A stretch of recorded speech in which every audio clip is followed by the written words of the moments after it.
Welcome to today's Explainer. When we usually think about the story of Moses and the Exodus, our minds go straight to the classic religious epic, right? We picture the massive miracles, the parting of the Red Sea, this ultimate story of faith. But if you look closely at the source text, what actually emerges is something incredibly gritty. It's a profound, intense clash of economic systems, labor exploitation, and raw power. This isn't just about faith. It's the story of a massive empire entirely dependent on forced Hebrew labor, colliding head-on with a divine authority that literally tears its economic foundation down to the studs. Okay, let's dive into this. Right out of the gate, the text establishes the deeply chilling, authoritarian baseline of the Egyptian empire. When the Pharaoh says, "I want silence, I want control," that isn't just him being in a bad mood. That is the entire operating philosophy of Egypt. The Egyptian leadership wasn't just, ruling a country. They were managing this massive, ruthless machine. And the essential fuel for that machine? Complete, unquestioning silence and absolute control over their workforce. Picture this. We are in the year 1520 BC, and the text describes a system where the Hebrew people were enduring just endless, brutal suffering. Egypt's strategy was literal physical exhaustion, crushing their bodies to break their hope entirely. But, and here's the really fascinating paradox the source highlights, the faster the empire worked them, and the tighter its grip became, the more Egypt actually revealed its own underlying terror. They were absolutely terrified of the very people they relied on to build their wealth. It's this wild dynamic we see repeated throughout history, where the oppressor is deeply afraid of the very workforce they depend on. Part 1. The engine of the empire. So look at the direct cause and effect playing out within the empire's logic here. First, the trigger. The Hebrew population in Goshen was steadily increasing. Now, because Egypt's entire economy was dependent on this labor, a growing population wasn't seen as a boom. It was viewed as a massive security threat. And then we see the empire's brutal economic response. Pharaoh literally decrees that every newborn Hebrew boy must be thrown into the river, sending guards house to house to enforce it. It is a highly calculated, horrifying strategy designed to slash the population while still extracting maximum labor from whoever survives. Part 2. Torn between two worlds. And this brilliantly illustrates the massive internal conflict inside Moses himself. Remember, he's saved from the river by Pharaoh's daughter and raised directly inside the belly of the beast. So, on one hand, you have his palace education. He's taught the language of power, the firm posture of a prince, the unyielding rule that order is everything. He's literally told, a prince does not bow. But then the reality awakens him. He visits the construction sites. He sees these massive walls held up by the brutalized bodies of his own people. He realizes the empire's so-called ruthless logic just takes and takes, and he is sickened by the whips and the whole pretense of it all. Well, that tension finally snaps. Moses stops a whip, kills an Egyptian to protect a Hebrew, and is forced to flee for his life into the desert. Out there, totally removed from the palace, the illusion of control completely shatters. He loses the prince's title, the royal posture, the mask. He marries Zipporah, builds this entirely new life, and actually names his son Gershom, which literally means a stranger in a foreign land. I mean, he trades the absolute epicenter of global civilization for a dusty tent, figuring he's buried and forgotten.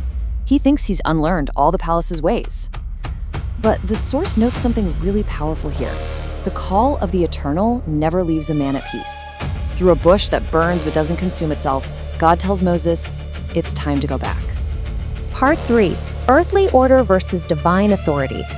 When Moses and Aaron first walk in and confront Pharaoh, saying, "Let my people go so they may hold a feast to him in the wilderness," Pharaoh's reaction is just incredibly revealing. He doesn't just mock their God. He responds exactly the way a ruthless CEO of a massive exploitative corporation would. He views this demand for a 3-day journey purely as a disruption to economic productivity. He essentially says, "You came to disrupt work," and proudly declares, "I am order." Just think about that. To the empire, actual divine intervention is viewed as nothing more than an unauthorized work stoppage. So the crucial point is how Pharaoh retaliates, by totally weaponizing the supply chain. Under the old rules, Egypt actually provided the straw needed to make bricks, but under the new rules, the Hebrews have to go out and scavenge for the straw themselves, but their daily brick quota stays exactly the same. When the Hebrew foremen literally plead that this new quota is impossible, the empire's response is to just beat them and demand they work even faster. The empire is desperately trying to crush any fleeting thought of freedom by drowning them in impossible labor.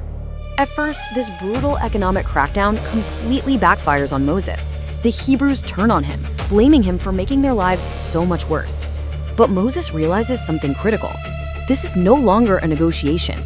As he tells Aaron, God is going to break Egypt, and they will be standing right in the middle of it. The stage is perfectly set for a massive collision.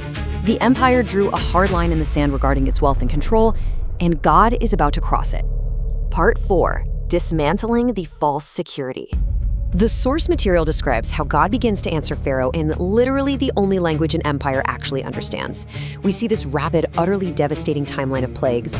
It kicks off with the very lifeblood of Egypt, the water, turning to poison. Then the livestock, which is the massive source of their wealth and trade, gets wiped out.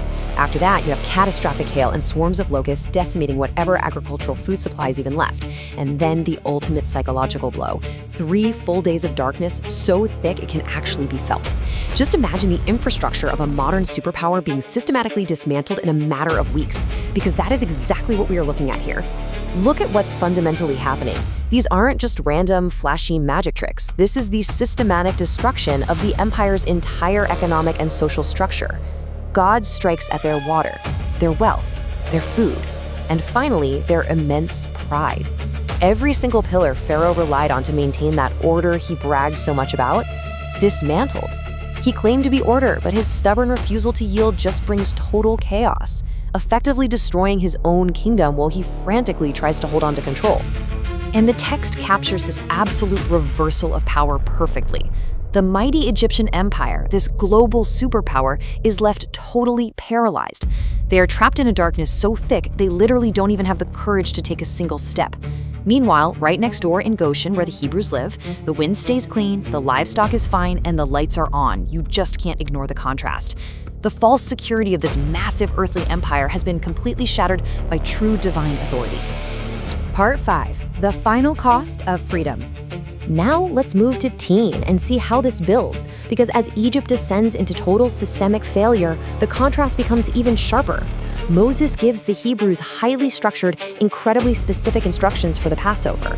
They have to choose a lamb without blemish, place its blood on their doorposts, and eat the meat fully dressed, belts fastened, sandals on, totally ready to leave in haste. The blood is a marker, so death will pass over their homes and only strike Egypt. It's this striking juxtaposition, right? You have divine order and precise preparation for the oppressed. Right at the exact moment, the oppressor's false earthly order faces its final, deadly consequence. The resulting devastation finally breaks the Pharaoh. The Egyptian leadership wakes up to just unthinkable loss, and they literally beg the Hebrews to leave. Pharaoh tells Moses to take their sheep, their cattle, and just go. They admit the people are broken. Think about the massive thematic shift here. I mean, the sheer emotion of it. This explainer started with Egypt brutally crushing the bodies of the Hebrews to break their hope. And now, the oppressors themselves are utterly broken, completely surrendering their economic grip and pleading for the very people they enslaved to just walk away. The departure is an unbelievable victory and, significantly, it's a massive economic one. Moses had insisted earlier that they would take their children, their elders, and their herds, stating firmly that not a single hoof would remain behind. Pharaoh had tried desperately to negotiate, trying to keep the herds just to retain some sliver of leverage and wealth, but Moses totally refused.